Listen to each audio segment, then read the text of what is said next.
Hey guys, welcome to episode 5 of the Trail Project. Now I may sound a little different this episode, that's because I've bought a new microphone. I've bought a Rode Video Mic Go. I'm trying a new microphone out. Let me know how it sounds. Leave a comment down below if you like the change. I hope it sounds a lot better. I'm not going to be using the onboard mic anymore, if it sounds that good. Special episode today because we're going to be finishing off the Trail Project with the transmission. The chassis at least anyway. I was missing this little gear here, the idler gear, from what I understand. I had this bigger gear here, but the little one I was missing. They come packaged separately anyway. They're not part of a parts tree. They just come loose in a bag, and I never found it in the end. Don't know where it went, but yeah, I've got it now. It was on back order from Model Sport, so it took a couple of weeks to get here, but they sent it to me straight away when they got one. And yeah, we're going to build the transmission today and finish off the rest of the chassis. We've got the battery mount to put in there, and I think that's about it. And then all that's left is the body. And obviously we've got the electronics, which will be next episode. So yes, let's build a transmission, finally. There's 3 separate parts to this transmission. We have this, which is the drive gear.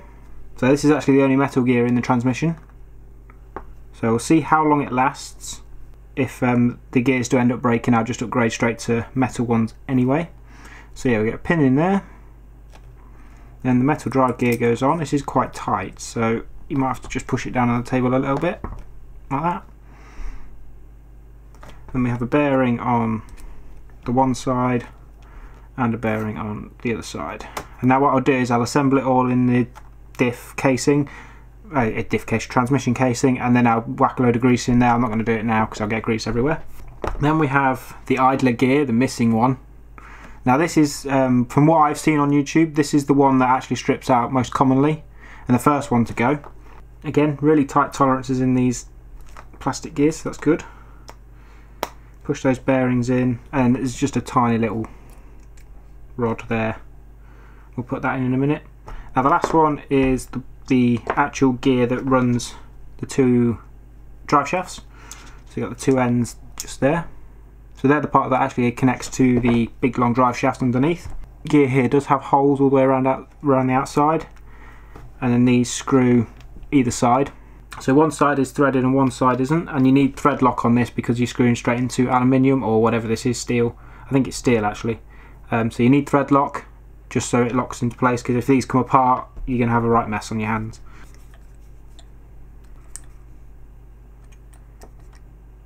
And just give it a quick spin in your hands like that. It's never going to be super accurate, but if you spin it like that you'll be able to see if it is kinked or not. It doesn't look like it is. And then we have these 2 big bearings here. They just fit over the outside there, like that. That's the final part of the transmission done. So now we get this outer casing here. Now the drive gear goes at the top, and obviously this on this end here, this is where the slipper clutch and the pinion go, and that's the actual shaft that drives the whole transmission. Then we have the idler gear that goes in just below it, and this final gear goes at the bottom. So you can see how that transmission works there. It's all nice and free moving, no sort of stickiness or binding up, which is nice. And then what you're going to want to do is put some grease in there. Axial do provide grease themselves, but it's not waterproof stuff, so I'm going to go straight to waterproof stuff. This Lucas extra heavy duty wheel bearing grease, really good, really sticky, and it does repel water really well. Now I will be waterproofing this SCX10. To start off with, I'm just going to leave it as is and just going to do just the waterproof grease, and then later on I'll do like a separate waterproofing episode. But yeah, that's good enough there. There you go. And then it's coated all the way around. We are putting the outer casing on. Now this is a plastic casing again, so it's prone to bending under a lot of torque, but it should do me for now. Again, if it starts to break or come apart or cause problems, I can just replace it for an aluminium one. There's plenty of them around. So push this transmission casing closed. So yeah, so just keep double checking to make sure that's turning, because the last thing you want to do is put it all together and then take it apart because you've got something wrong in there. There's like a little sort of cap with an Axial logo on. There you go. That just goes at the top, that pushes on. Is that another one?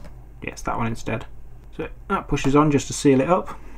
Then we have 1 bolt and a nylock nut, and that goes through this outer screw hole just there. And again, just double check that it's still spinning freely in there, and that's the first 2 steps of the transmission done. Next step is the motor mounting plate and this backing plate here with 3 long bolts.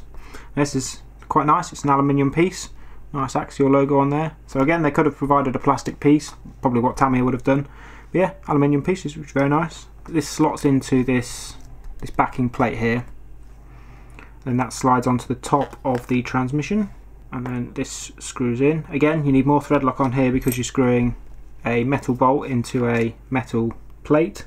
Double check just to make sure it's still spinning freely, which it is. Now we're assembling the slipper clutch that's attached to the spur gear. Now this is the first RC that I've ever owned with a slipper clutch, but it just saves a bit of stress on the actual gears itself. It provides a bit of a slip if you get into a tight spot with a lot of torque. So the first step we're going to take, this is the slipper plate here, or the slipper, what do they call it? Slipper pad, that's what they call it. It's got an adhesive back to it, and you can see this part here, another aluminium or steel piece here. I think it's steel again. So you can see it's got a recessed part there and a flat part. So this slipper pad goes into the recessed part. That goes through the spur gear. This is an 87 tooth spur gear, and then this is bolted down with 3 hex bolts and a washer on each. So a little washer on each. And again, does it say to use thread lock? It doesn't say to use thread lock, so I'm not going to do it. You'll see where they screw through to. Now we're going to mount this to the already partly assembled transmission. We have a spacer just there. That slides on first. And we have a pin. Then we have the other part of the slipper clutch. Again, need to push that down with a bit of force just to get past that pin. Then the spur assembly goes on. A big washer. Then we have the spring. We have a smaller washer. And then we have basically a wheel nut. And you tighten that down with a box wrench. Like that. And obviously that spring pushes that slipper pad down onto that backing piece. And that tightens it up, so you can choose to have it slip quite a lot, so you don't strain the gears as much, or you can have it cranked down all the way, and that means you've got direct drive to the transmission, which is the idea of a slipper clutch. It's just meant to give you a bit of adjustability and just save the gears when you're in a high torque situation. Quick little note, you can't adjust the slipper clutch now. I've been holding the spur gear and trying to tighten that nut down, but it just turns the transmission anyway, so I need to wait until it's all attached in to the wheels, and then I can actually tighten it down then, because these outputs from the transmission are just turning. So yeah, I'm going to wait until it's actually all put together and actually attached to the drive shafts, and then I can tighten the slipper clutch down and set it up. But it basically says in the instructions to tighten it down all the way until it won't turn anymore, then back it off 2 turns. But now it's time to put the motor on, which means revealing, if you skipped ahead at the start, what motor and ESC I'm going to be using. So I've always wanted to use a Tecan system in one of my RCs. I've seen them loads on RC Sparks. Never had a Tecan system before, and it looks really good, and their performance is really good as well, so we're going to give it a go. But I'm just going to be using the motor for now. Just going to attach that onto the transmission. Here is the Tecan 35 turn heavy duty motor. Looks really nice, obviously nice design and everything, and red sort of accent pieces at the back, very nice. So first step is to mount the pinion gear, and we're going to want to put a little bit of thread lock on the grub screw that screws into the pinion, just so the pinion doesn't back out or come loose. Now you're going to want to leave this pretty loose anyway, because you're going to need some adjustment just to get the actual mesh to the spur right. Just nip it on for now, and you can always slide it back and forth to wherever you want it. Now we get to actually mounting the motor. Now remember, the transmission is going to be sitting upwards like this in the chassis. So you want to orientate this ideally so you can see the sticker, because it obviously look a lot better rather than just seeing a black motor like that. So yeah, I can see a couple of the holes there, so it's going to look like that, or it's going to look like that. So, you know, either way, the motor is held in just by 2 screws, so 2 little screws and a washer. Again, don't tighten it down all the way, you want some adjustment in there so you can set the spur and pinion gear mesh, just so you can still move it and you can still move the pinion, but it's actually secured in there. There we go. So you see, we've still got some adjustment there, and we've got some adjustment when we undo the pinion as well. So So I've tightened the pinion down already, and I just basically set it so it's sitting in the middle of the spur gear, because it's slightly thinner than the spur gear. So just set it in the middle, tighten that down, and now we can actually get to sorting out the mesh. There's a lot of adjustability in there. So you want to get a bit of paper and just thread that through there, just so it sits in between the mesh. You want to push that forward just to compress that paper a little bit, and then you want to tighten it down. Tighten the screws down to the motor. Remember, you can always adjust this later on if you get the mesh too tight or too loose. And then take the paper out. And we've got the mesh there. That might be a little bit too tight, but again, you can always undo the screws and try again. Now we're using a 20 tooth pinion.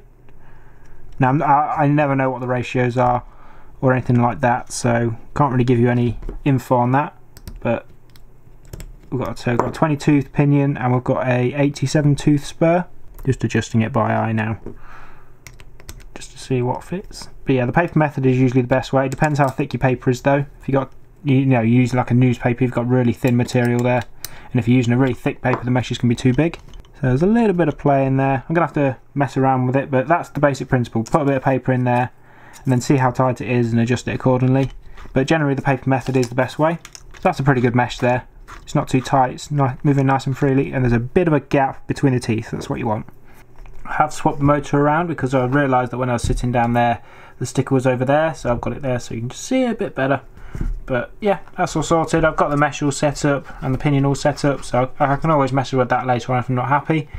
But yeah, so now we have this gear cover. Now this is an optional part, you don't have to fit it at all, but if you do fit it, it just stops grit and dirt getting into the spur gear and the pinion and messing it all up. So it just gives it a bit extra protection, which I'm going to use anyway. So that's held in by 3 screws.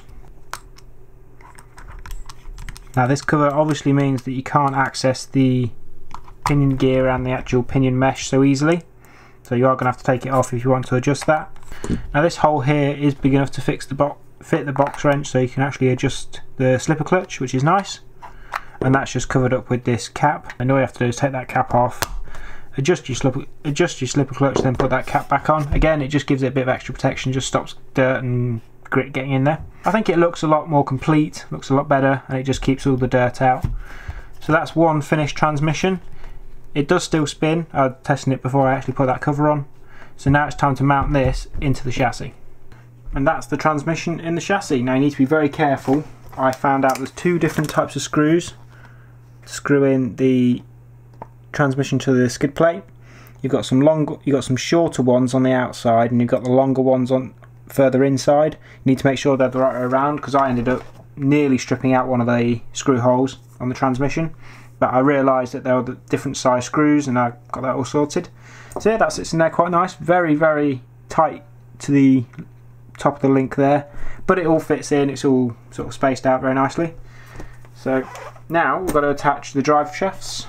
So I've taken the ends of the drive shafts off, so I need to attach those back in. So yeah, so you've got one part of the drive shaft there, so you want to slide that into place, then attach that to the output drive on there. And then we've got one of these grub screws with the post on the end, and we'll screw that in. We'll put a bit of Loctite on that thread just so it doesn't back off.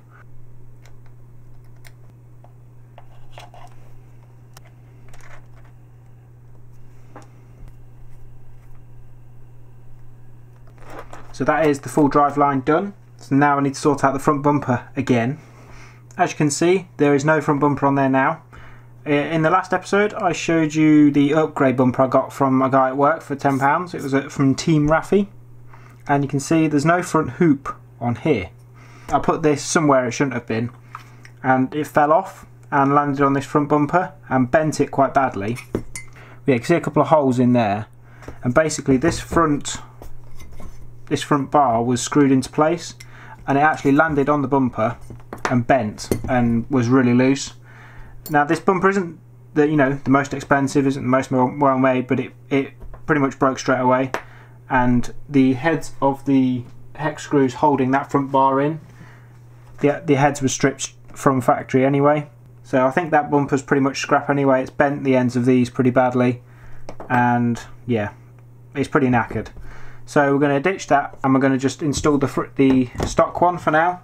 But yeah, not very impressed with Team Raffi for their bumper. I mean, the stock the actual metal mount it came with, not the actual bumper, but the metal mount just there, that didn't fit. It didn't fit with the screw holes at the front. And then I went and dropped it. It wasn't from a great height, and you'd expect more from a metal bumper, you know, withstand a bit more abuse. Not impressed, but we'll stick with the stock one for now and see how it handles. I mean, it still looks pretty good.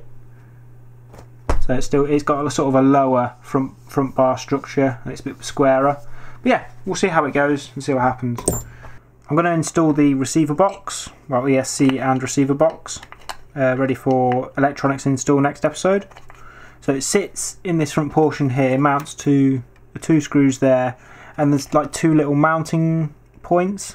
They just simply clip into the chassis and it's screwed in through there. Now I'm not quite sure about these because it looks like they're going to interfere with the upper links, but I don't know yet. But I'll install them first and see what happens. This receiver box design is the most stupid design I've ever seen. You have these little posts and these sit in the channels of the chassis legs, like that. And they just simply hold there. They're not screwed in, so they hold there. And I've tried this a number of ways and it hasn't worked. You meant to put the receiver box on there, obviously with the lid off so you can access the screw holes inside. And then you meant to put the screw through the receiver box into those posts. But because they're not held into the chassis by anything, they just twist off, which seems ridiculous to me. And when you cycle the suspension, the upper links actually catch them and touch onto them. So that's one of the posts just held into the chassis there. And if I just cycle this suspension down, you can see the upper link actually catches on it. So that's going to resist some of the suspension travel, which is ridiculous. So I'm not going to go for them. All I'm going to do is use these 2 holes here and mount it to there. Because at the end of the day, it's not holding a lot of weight. All that's going to be in there is an ESC and a receiver and a few wires. And that's it. That's all it's going to hold. There we go. And look, that's strong enough. It's only got a tiny bit of flex in there. It's only holding a little bit of weight. It seems stupid to have those posts down there which resist the actual movement of the suspension and are difficult to attach anyway. There's 2 places you can mount this battery tray. You can mount it at the rear or you can mount it at the front. Now from what I've seen from crawling videos all over the place, it's best to mount your battery at the front so you've got all your weight at the front. So if you're climbing a hill, you've got your weight at the front so it's not going to roll backwards as much. This is just a very flexible sort of battery plate, and that fixes roughly there. And these 2 screws at the front of the receiver box, that's where this screws into. So it's being held down anyway, and then you have another aluminium battery plate which is very nice. This sort of plastic cage part is held in by a couple of these big spacers or risers. So I'll put those down first. There's a couple of very long screws, so they go through the front 2 portions of the cage. So you've got this X part here that goes further back. It doesn't fit around that way, it fits around the other way. So you want that X part behind the servo. They feed through those posts and they screw into there. Then you fit this plate on top, and then you have another post, another plastic post that sits under there and mounts to this upright on one of the actual braces there. Now the unfortunate thing is I am going to have to take all this back off to do the electronics next week, or well, next episode, because the receiver box is underneath here. But it is the optimum battery position anyway. So I don't mind showing you guys how it goes together and then taking it all off just to do the electronics.